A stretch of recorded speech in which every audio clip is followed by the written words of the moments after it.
예루살렘 성을 방해하던 세력, 그 세력들이 자신들이 방해가 있음에도 불구하고 예루살렘 성이 점점점 완성되어져 가는 그 상황을 보면서 이제는 물리적인 힘까지 동원해서 이 예루살렘 성벽이 건축되는 것을 막으려고 합니다.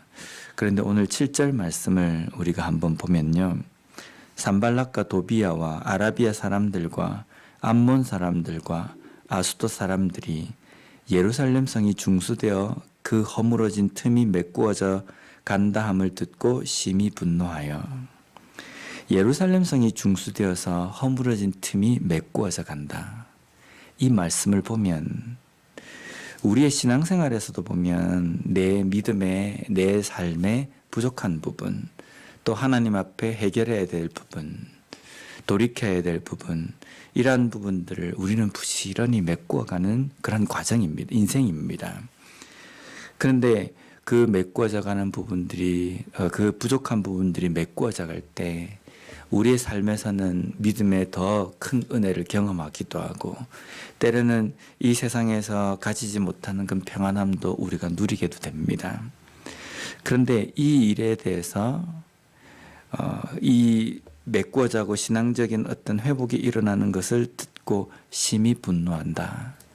아마 우리의 신앙이 진보되고 영적인 상태가 더 회복되고 잘 되어지는 것을 싫어하는 존재는, 이렇게 듣고 심히 분노하는 존재는 사탄밖에 없을 겁니다. 여기도 보면 딱 그렇지 않습니까?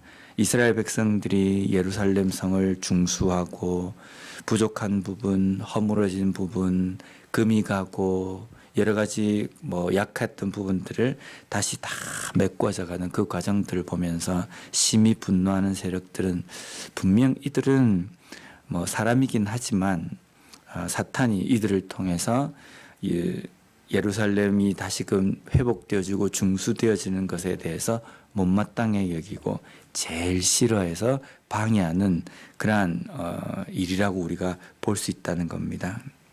그래서 사탄은 사람들을 통해서 물리적인 힘을 동원하기로 결정을 한 것 같습니다.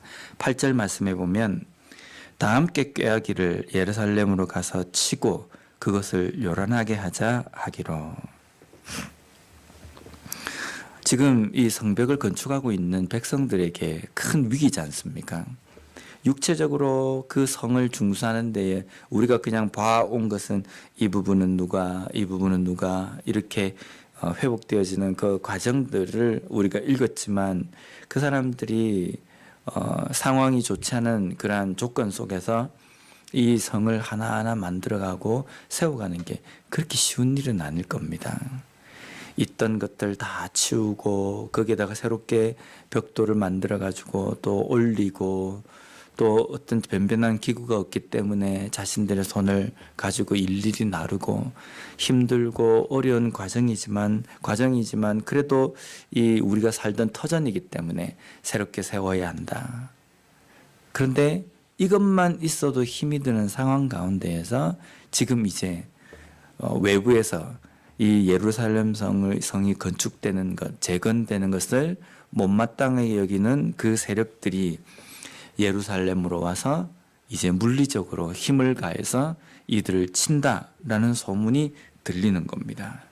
아마 위기 중에 위기일 겁니다. 그런데 9절 말씀에 보면 느헤미야가 이런 대비를 합니다. 우리가 우리 하나님께 기도하며 그들로 말미암아 파수꾼을 두어 주야로 방비하는데, 느헤미야가 하나님의 사람이다라고 할 수밖에 없는 것이 아마 이런 것 같습니다.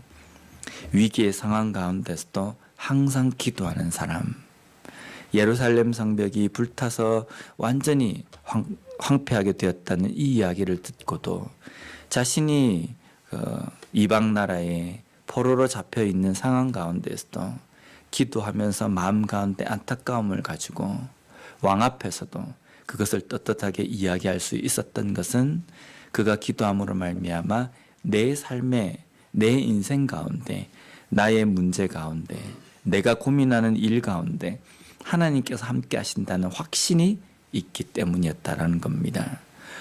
이러한 어려움 가운데서도 느헤미야가 한 것은 기도하며,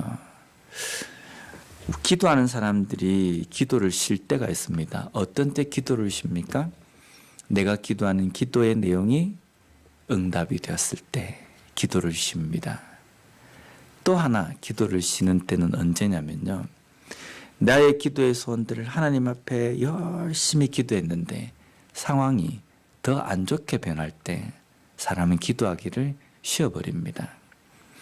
그런데 우리가 하나님 앞에 기도하는 것은 내 기도가 응답이 되었다, 응답이 되지 않았다, 이 여부에 관계가 없다는 겁니다.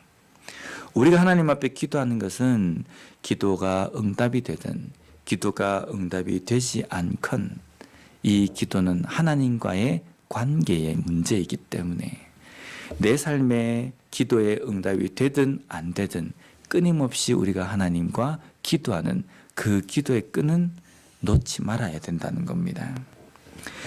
그래서 느헤미야는 유다 백성들이 흔들리고 여러 가지 어려운 가운데 있을 때에도 기도를 쉬지 않고 기도의 끈을 지속적으로 이어갑니다.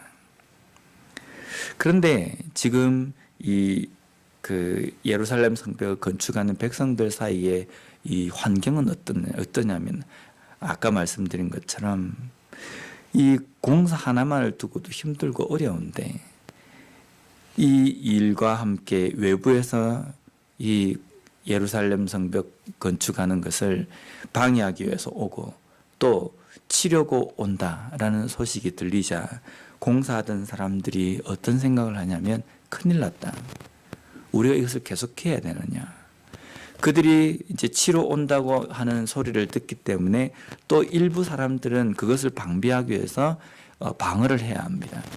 파수꾼을 또 세우다 보니까 전체 사람들이 동원이 돼도 이 공사가 진행되기 힘든데 거기에 몇몇 사람들은 또 방어하는 데에 또 차출이 되고, 그러니까 점점점 상황들이 좋지 못하게 되는 겁니다.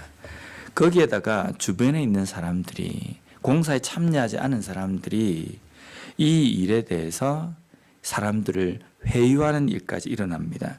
12절 말씀을 보면요, 그 원수들의 근처에 거주하는 유다 사람들도 그 각처에서 와서 10번이나 우리에게 말하기를 너희가 우리에게로 와야 하리라 하기로.